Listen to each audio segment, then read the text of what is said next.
Good morning बच्चों। Class 12 हम पढ़ रहे थे वितान से सिल्वर वेडिंग। आज जो है हम उसके आगे से पढ़ेंगे।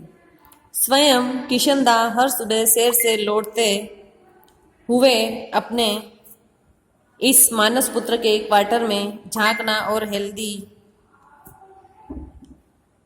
एंड वाइज बन रहा है। न भाऊ ऐसा कहना कभी न भूलते थे। यशोधर बाबू दिल्ली आए थे तब उनकी सुबह थोड़ी देर से उठने की आदत थी। किशनदा ने उन्हें रोज झकझोर कर उठना और शहर में ले जाना शुरू कर दिया। जब यशोधर बाबू अलग क्वार्टर में रहने लगे और अपनी गृहस्थी में डूब गए तब भी किशनदा यह देखना जरूरी समझा कि भाऊ यानी बच्चा सवेरे जल्दी उठता है कि नहीं।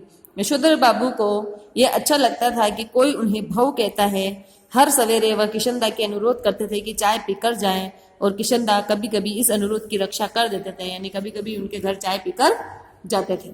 यशोधर बाबू ने किशनदा को घर और दफ्तर के विभिन्न रूपों में देखा है, लेकिन किशनदा की जो छवि उनके मन में बसी है वह सुबह की सैर को निकले किशनदा की ही है, यानी वही उनके आंखों में घूमता है कि इस तरीके से किशनदा ये पहनते थे, इस तरीके से यहाँ से जाते थे। कुर्ते पजामे के ऊपर ऊनी गाउन पहने, सिर पर गोल विलायती टोपी और पांवों में देशी खड़ाऊ धारण जूते किए हुए और हाथ में कुत्तों को भगाने के लिए एक छड़ी लिए हुए हैं।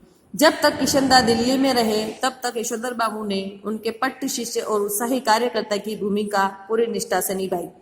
किशनदा के चले जाने के बाद उन्होंने ही उनकी कई परंपराओं को जीवित रखा और इस कोशिश में पत्नी और बच्चों से नाराज किया, यानी जो किशनदा करते थे उनके साथ ये रहे हुए तो उनके उसूलों पर ये चलते थे, तो उस कारण इनकी पत्नी और बच्चे इनसे नाराज रहा करते थे। घर में होली गवाना, ज्यों पुन्यू के दिन सब कुमाइनियों और जनेऊ बदलने के लिए अपने घर आमंत्रित करना, रामलीला की तालीम के लिए क्वार्टर का एक कमरा दे देना, ये और ऐसे ही कई और काम यशोधर बाबू ने किशनदा से विरासत में लिए थे। उनकी पत्नी और बच्चों को इन आयोजनों पर होने वाला खर्च और इन आयोजनों में होने वाला शोर दोनों ही सख्त नापसंद थे, यानी जो आज की पीढ़ी है वो धार्मिक कार्यों में खर्चा और भीड़ करना बहुत कम पसंद करती है। बदतर यही है कि इन आयोजन के लिए समाज में भी कोई खास उत्साह नहीं रहा गया है। कहने का तात्पर्य कि आजकल समाज में भी लोग ऐसे धार्मिक कार्य करना पसंद नहीं करते हैं। यशोधर जी चाहते थे कि उन्हें समाज का सम्मानित बुजुर्ग माना जाए, लेकिन जब समाज ही न हो तो यह पद उन्हें क्यों कर मिला। यशोधर जी कहते हैं कि बच्चे मेरा आदर करें और उसी तरह हर बात में मुझसे सलाह लें जिस तरह मैं किशनदा से लिया करता। हर माँ बाप और बड़े बुजुर्ग यही चाहते हैं कि उनके जो बच्चे हैं वो उनसे हर कार्य में कोई ना कोई सलाह जरूर ले, उन्हें ये अच्छा लगता है।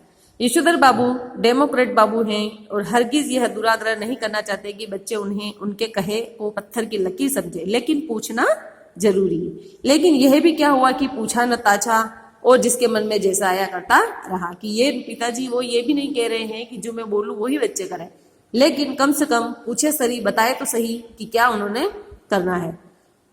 ग्रांटेड तुम्हारी नॉलेज ज्यादा होगी लेकिन एक्सपीरियंस का कोई सब्स्टिट्यूट ठहरा नहीं बेटा, यानी कि हो सकता है आज के बच्चों में जो है एक्सपीरियंस ज्यादा हो, नॉलेज ज्यादा हो, लेकिन जो पुराने लोग हैं उनको एक्सपीरियंस जीवन का ज्यादा होता है। मानो न मानो झूठे मुंह से सही, एक बार पूछ तो लिया करो, ऐसा कहते हैं यशोधर बाबू। और बच्चे यही उत्तर देते हैं, बब्बा आप तो हद करते हैं, जो बात आप जानते ही नहीं आपसे पूछें क्यों। ये कहकर जो है बच्चे उनकी जो बात थी वो टाल देते थे कि आप इनके बारे में जानते ही नहीं है तो हम आपसे पूछे ही क्यों। प्रवचन सुनने के बाद यशोधर बाबू सब्जी मंडी गए। यशोधर बाबू को अच्छा लगता अगर उनके बेटे बड़े होने पर अपनी तरफ से यह प्रस्ताव करते कि दूध लाना, राशन लाना, CGH से डिस्पेंसरी से दवा लाना, सदर बाजार जाकर दालें लाना, पहाड़गंज से सब्जी लाना, डिपो से कोयला लाना, ये सब काम आप छोड़ दें, अब हम कर लिया करेंगे। एक आध बार बेटों ने खुद उन्होंने ही कहा, तब वे एक दूसरे से कहने लगे कि तू किया कर, तू क्यों नहीं करता। यानी उनका ये था कि अगर बच्चे खुद कहें कि हम ये काम कर लेंगे, आप नहीं करें तो उन्हें अच्छा लगता, लेकिन वो कह रहे हैं कि जब मैंने खुद आगे से बच्चों को कहा कि ये काम तुम करो तो एक दूसरे के ऊपर वो डाल देते थे। इतना कोहराम मचा और लड़कों ने एक दूसरे को इतना ज्यादा बुरा भला कहा कि यशोधर बाबू ने इस विषय में उठाना भी बंद कर दिया, यानी मैं खुद ही कर लूंगा। जब से बेटा विज्ञापन कंपनी में बड़ी नौकरी पर गया है तब से बच्चों का इस प्रसंग में एक ही व्यक्ति, बब्बा हमारी समझ में नहीं आता कि इन कामों के लिए आप एक नौकर क्यों नहीं तक लगते हैं। यूं नहीं बड़ी नौकरी लग गई है तो बच्चे जो हैं ऐसे काम करने में शर्म महसूस होती है। ईजा को भी आराम हो जाएगा। कमाऊ बेटा नमक छिड़कते हुए ये भी कहता है कि नौकर की तनख्वाह मैं दे दूंगा, यानी कि पिता के जख्मों पर नमक क्या आप नहीं दे सकते तो मैं दे दूंगा, लेकिन आप नौकर रख लो। आज यहीं तक पढ़ेंगे, आगे का जो है हम वो कल पढ़ेंगे। Thank you.